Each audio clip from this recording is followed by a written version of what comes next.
Hi guys, my name is Trinh and today I'm here to talk about the disappointing books of 2020. I have, I believe, 6 books to talk about in this video, so hopefully this should be really short, but we will see because I'm gonna rant for a little while. I suddenly remember why I really don't like these books, so cannot wait for that. A disclaimer: if I am shit talking your favorite book, know that I am not attacking you, okay? Everyone has like different opinions. I know that there are some books that people love but I don't like, but then also there are some books that I really love and people don't like, and honestly it's fine, okay? Everyone has different opinions. This is my opinion. I will try to explain things really well because I want you to understand why I don't like these books. Number 6 is Wicked Heart by Lisa Raven. This is the final book of a trilogy, so it's a little bit different because the first 2 books in the trilogy, basically I see them as a duology because it follows these 2 characters. This book follows the sister of the guy from the first 2 books. This is about a girl named she's a woman. Her name is Alyssa. Turns out she fell in love with this guy named Liam 6 years ago. However, Liam, he went to Hollywood and then he got famous and then he got engaged to this girl named Angel, I believe. 6 years have gone by. They're reunited because they're working on this project together because like Alyssa is the stage manager for this Broadway show and Liam is gonna be one of the stars. Liam and his fiance are gonna be the stars of the Broadway show that Alyssa is stage managing. So it's like a whole mess. It's very complicated. There's like drama and yeah. So here's the thing.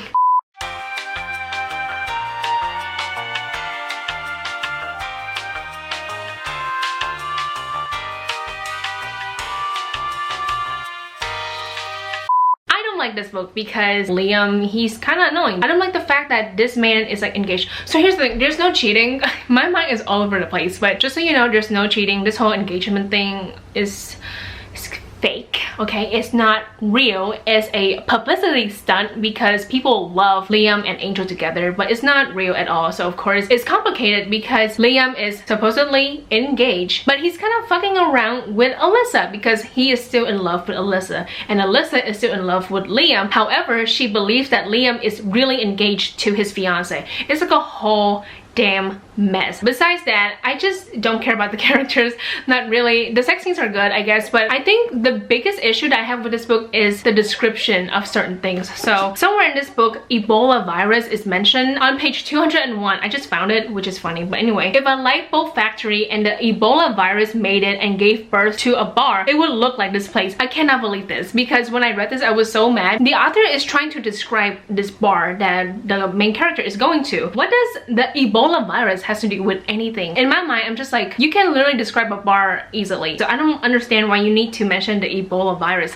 But anyway, the part that got me really like fucked up on page 13, oh my god, the author spends a really long time describing the main characters who are white, but when it comes to this side character, she barely has any description. So this girl Denise, she is a black woman and I just hate the fact that she is described this way in this book. This is on page 13. Mary points to the quivering black girl by the windows. Over there is our production intern Denise.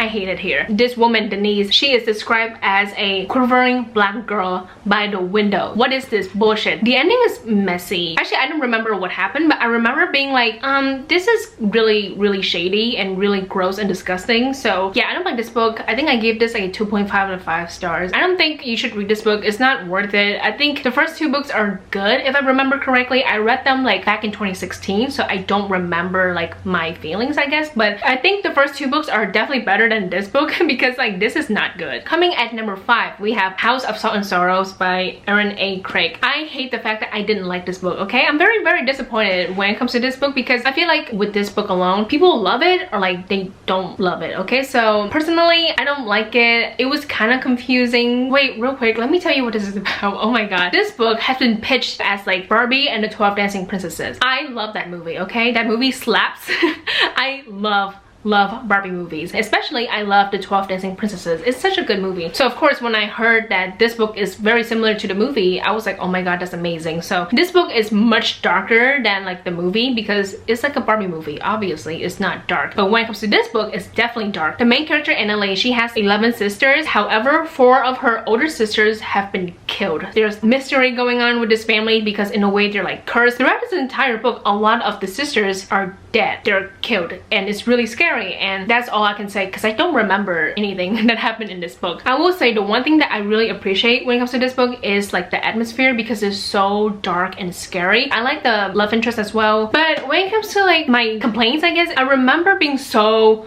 confused because oh my god, it's just like a whole lot. And not just that, we have so many characters in this book, and I kind of don't like that because all of them are like forgettable. Okay, so like I said, there are so many sisters. Obviously it's a huge family, so a lot of them are totally forgettable. Like we have triplets, and I kid you not, I don't remember their names. There's this thing with the spirit, I could be making this up to be honest because I don't remember, but there's this whole thing with the love interest. It was kind of confusing, I'm not gonna lie. And then the ending, the main villain, that was also confusing. Yeah, this book is just confusing, and also the ending is really rushed, so I don't appreciate that because I don't like ending that is rushed. But anyway, it's just not for me, so yeah, I'm gonna unhaul this book.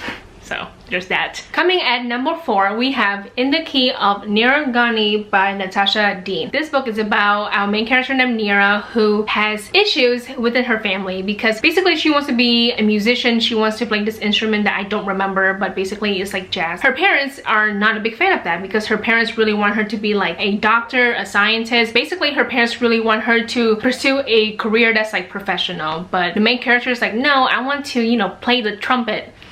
Did she play the trumpet? I don't remember. I remember not liking the writing style because there's just so much telling and not enough showing.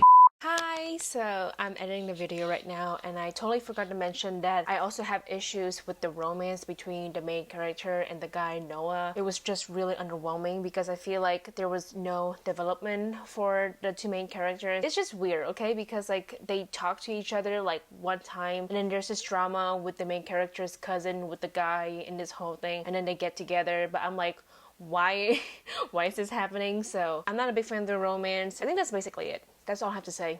The ending is so rushed, and honestly I kind of hate it because I don't like the way it's being used, because I cannot say much, it's very spoilery, but I hate the ending. I kind of hate it. It's so rushed. It kind of came out of nowhere. I hate this book.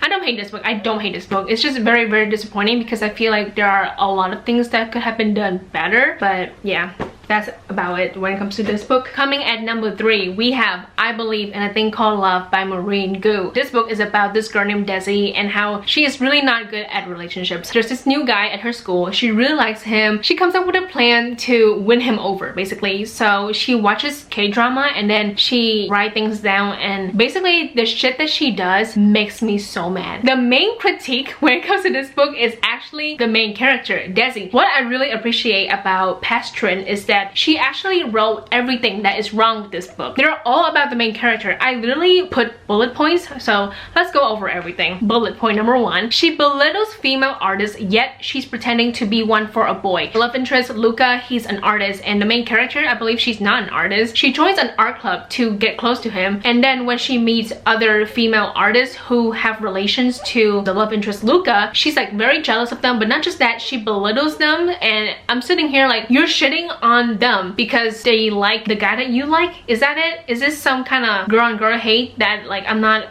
What is this bullshit? I just hate it because it's like you're pretending to be an artist to get with the guy. I don't like the fact that she belittles them, but anyway. Page 153, she's entitled. Oh my god, I remember this page. Oh my god, let me tell you what happened. She basically puts nails on the road so then when the guy Luca drives her home, he can have a flat tire. I don't really remember why, but this plan is really stupid. She's trying to like convince him to give her a ride home, and when he's like, I don't know, I kind of don't want to. He doesn't say that, but you can definitely tell that he's very hesitant to give her a ride home. So this is on page 153. Like I said, he cleared his throat. Oh well, I don't know if we live close to each other. What? We both live in Monte Vista. How freaking far could I possibly be from your house? My nonchalant act evaporated as I frowned at him. I cannot believe she gets mad at him for being hesitant about giving her a ride home when really he's gonna get a flat tire. No, I think he got into a car accident because of her.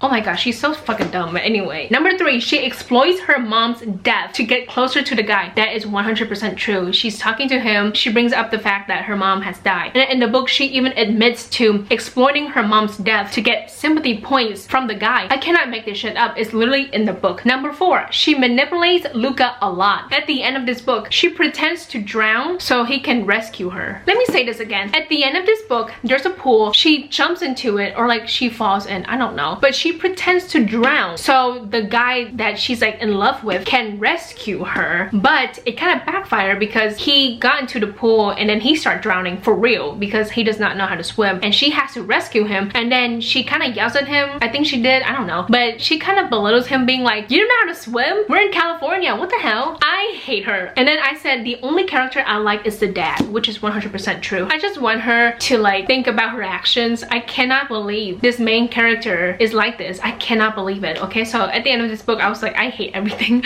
I really like don't like the main character because of her actions. I feel like she doesn't grow throughout this entire book, so that's an issue, because I would appreciate if she does crazy shit and then by the end she's like, you know what, I should stop. But no, she didn't stop. At the end she pretends to drown so the guy can save her. Let's move on. Coming at number 2, we have Laura Dean Keeps Breaking Up With Me by Mariko Tamaki and Rosemary Valera Ocano. This book is basically about this relationship between Freddie, the main character, and Laura Dean, who is her abusive ex-girlfriend. Laura Dean, she's a cheater, like she cheats on her girlfriend and then she keeps breaking up with her. But not just that, she's emotionally abusive towards the main character, and the main character keeps going back to her. So it shows this very abusive relationship between like Freddie and Laura Dean, obviously. So yeah, that part is sad, but my god, I don't like this book at all, and I feel bad saying that because I think the rep is so important. Like, it's actually important to show a queer couple going through this kind of relationship, you know, thing. Sorry, my mind. It's very realistic because there are people who are in a toxic relationship, but I just don't like this book. This is a character driven book and I don't care about the characters. I feel bad saying that, but I don't like this book at all. Like, it's really hard to put into words. The feeling that I had afterward is just not good. Like, I was so sad afterward. I mean, I think that's like the whole point. Obviously it's not a happy book at all, but man, it makes me feel so shitty. I just didn't have a good time reading this book at all. Like, literally nothing is memorable. I kind of remember the ending. The main character got out of this toxic relationship and I'm happy for her, but that doesn't mean that I vibe with her. I don't vibe with any of the characters. Yeah, I didn't love this book, unfortunately. It was like really disappointing. Coming at number 1,